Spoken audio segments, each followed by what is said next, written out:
Bueno, en este video vamos a hacer un ejercicio donde vamos a calcular el campo eléctrico para una distribución continua de cargas, que va a ser una distribución superficial sobre un disco de radio A con densidad uniforme sigma, ubicado centrado en el origen de coordenadas y en el plano XY. Y vamos a calcular el campo eléctrico en un punto sobre el eje Z. Ese va a ser nuestro punto campo. Entonces, para calcular el campo eléctrico, vamos a utilizar la expresión que ya conocemos, que va a ser, en este caso, por ser una distribución superficial de cargas, va a ser la integral sobre toda la superficie de la constante K por R menos R' sobre R menos R' en módulo al cubo por la densidad superficial por el diferencial de superficie. Recuerden que ponemos con prima los puntos fuente para diferenciarlos del punto campo, que es R. Lo describimos mediante el vector R. Entonces, primero, el punto campo R, como está sobre el eje Z, va a ser 0 en X, 0 en Y y Z en Z.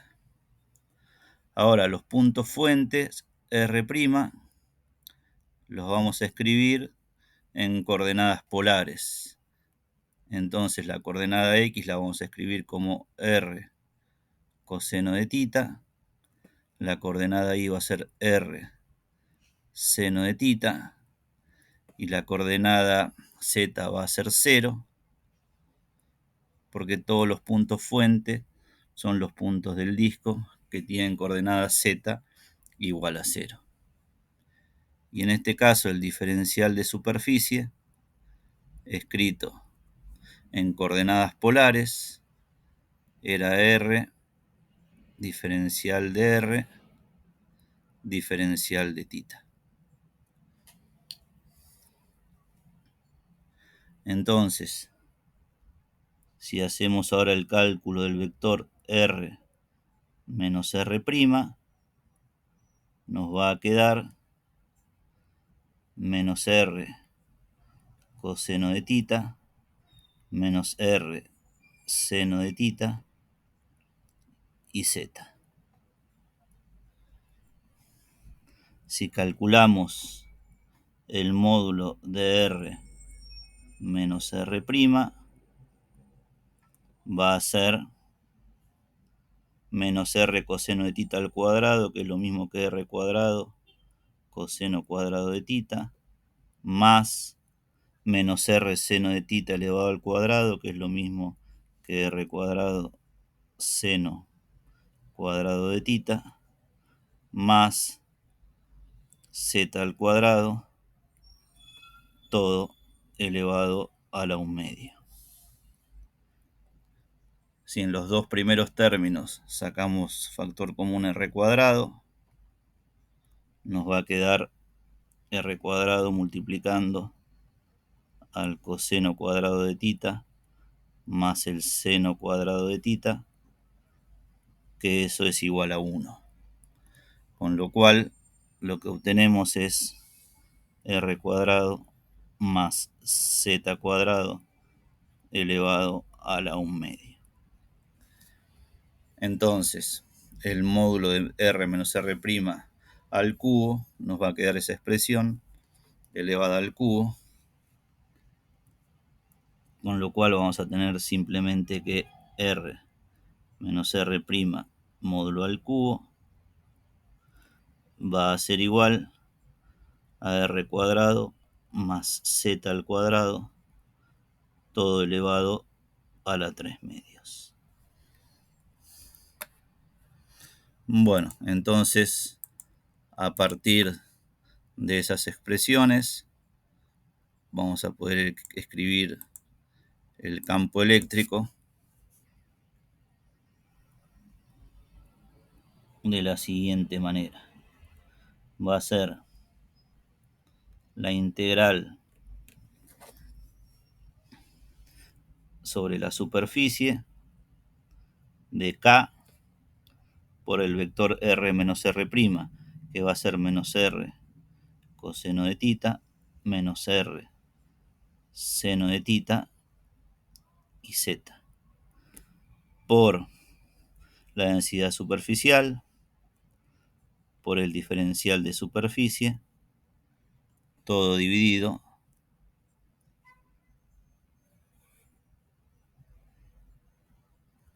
R menos R' en módulo al cubo, que nos queda R cuadrado más Z al cuadrado elevado a la 3/2.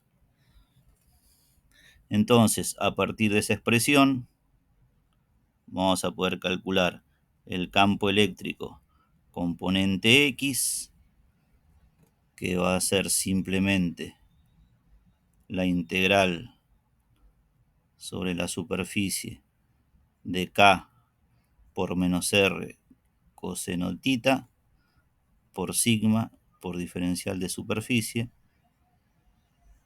dividido R cuadrado más Z cuadrado elevado a la 3/2. Podríamos hacer el cálculo o podemos usar consideraciones de simetría, pero de cualquiera de las dos formas vamos a ver que esa componente del campo eléctrico nos da 0.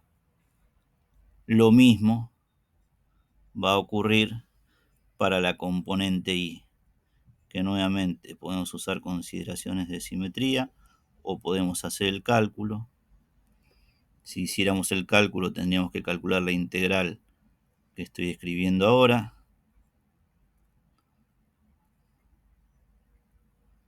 Y nuevamente la componente Y del campo eléctrico nos daría 0.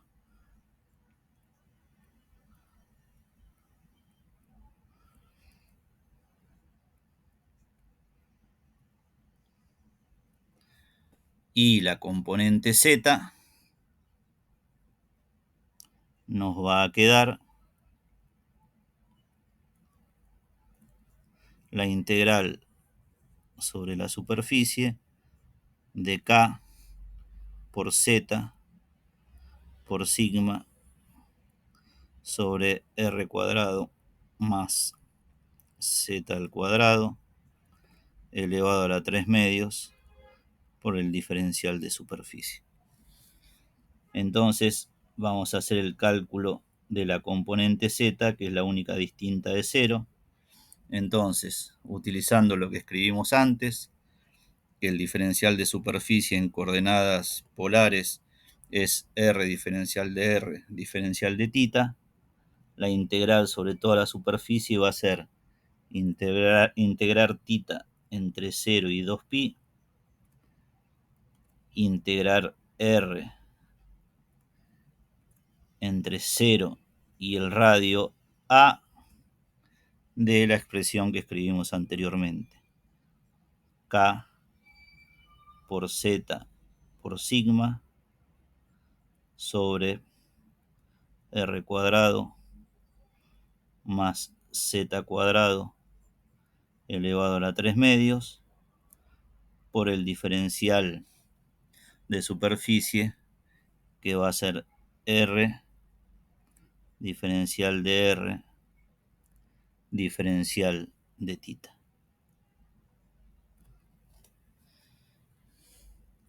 Entonces, en esta integral, los términos que no dependen ni de R ni de tita son K, Z y sigma, que como la densidad superficial es constante, no depende ni de R ni de tita, entonces los podemos sacar fuera de la integral y nos queda K por Z por sigma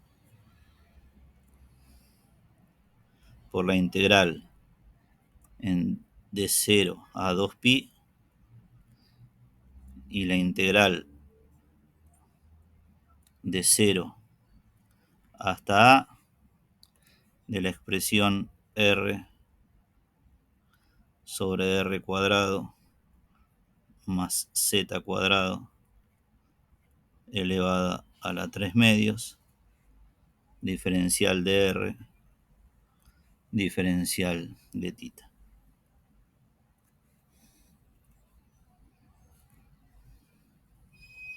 Entonces, si hacemos primero la integral que depende de r, se puede hacer en forma sencilla, haciendo la sustitución u igual a r cuadrado más z al cuadrado, con lo cual el diferencial de u quedaría 2r diferencial de r.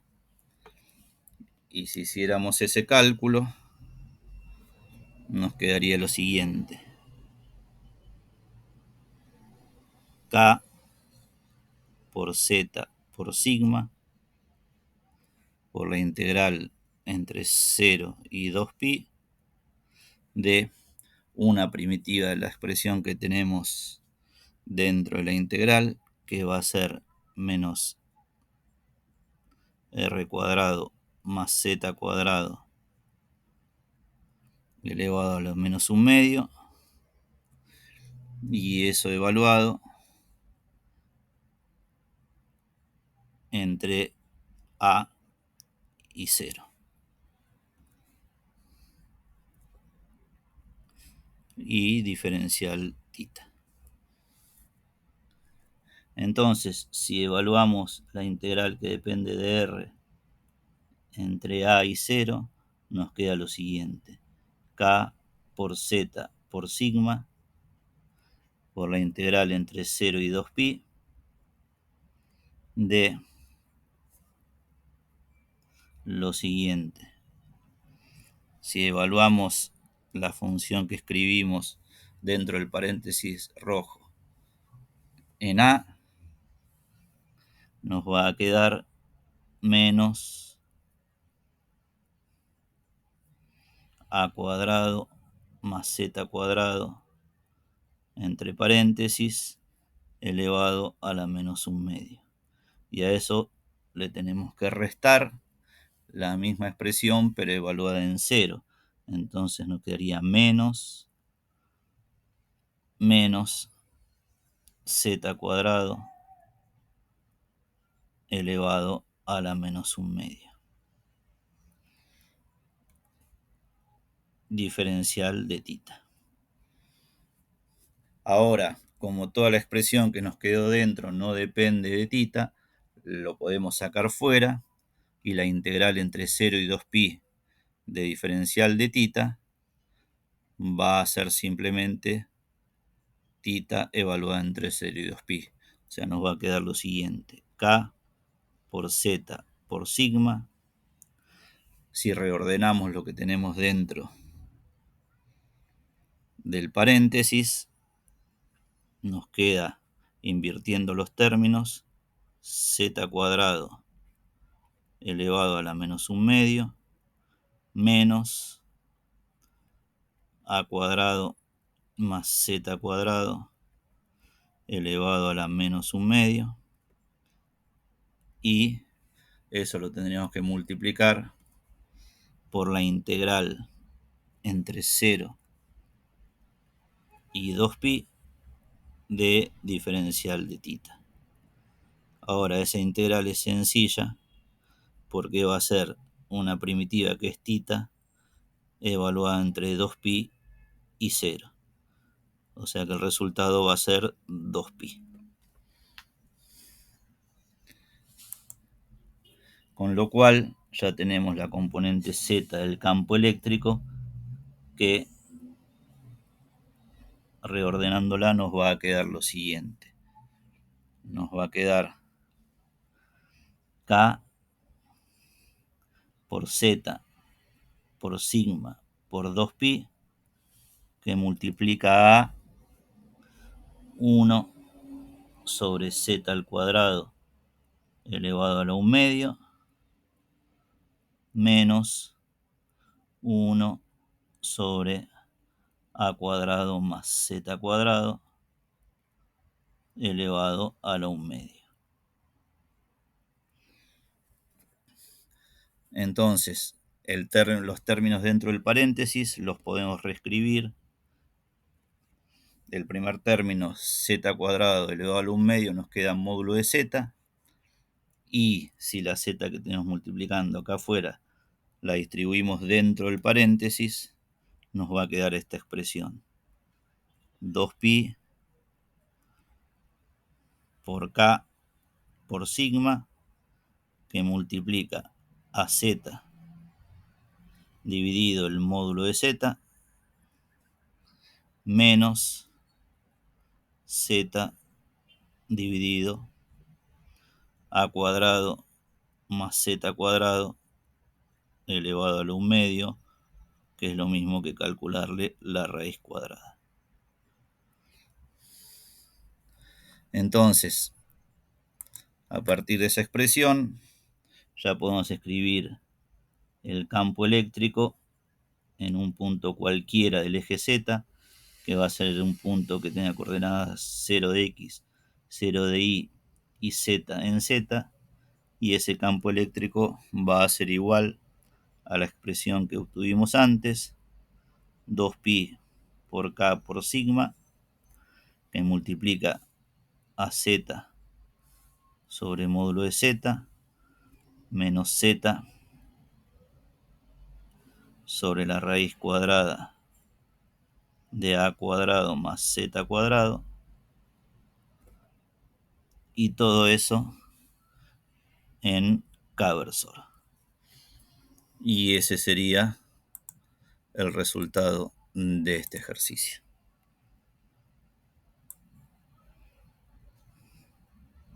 Y con esto terminamos este ejercicio. Hasta luego.